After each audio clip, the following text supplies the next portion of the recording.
Luna mainta una situación desagradable a suceder en Pijolberg. Gente que está ganando, había encontrado 2 cachorros muertos y otros varios luchando para la vida. Cachorro ahora venena y soy con él, habían pasado aquí purba de salva e criatura aquí. Sí, pasó yung gente no quiere para gente venena puppies. Ahorita mi día libre, nangaya mami bisami ko, no saco tatim puppies na Hooiberg, buscando un lugar una pa ponenan.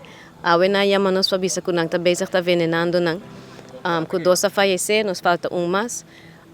Dor ko nang lantami, me dijo, ok, mi tabing pawa com mi período, pois o paciente assinada, não te co tampouco. Nang tabay veterinária, nos cuenta na veterinário tá altíssimo, pero nos tá hibanang pawak sinang por salba nang veterinário ting nang medicamento pa por laga nang saka pa nos wakta ki nang akome. Ideia nang sinang por salba nang tá submitereno junto com a mama.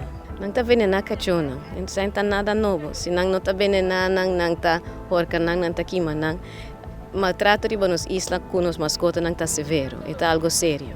Gente tem que começar a operar nang mascota nang. Sai nang tem que fazer, eu rebon tem que worry com tem puppies, bo operar e mama, bo no tem dolor e cabeça com tem puppies nang ko bo no quer pa bo tem que benta nang riba kai. Gente tá assim nang problema de nos isla, but é no mestre tá assim.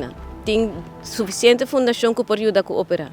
De como não operar a mascota, eu não tenho que bem ter caminho com o superpis não. Isso é cruel. Aruba bang cuida de nos mascota e cachorro of pushi na gutariba kaya, corta com nanta criatura de Deus. Amita Marco Espinosa, junto com Penny Lee, nos te promete notícia.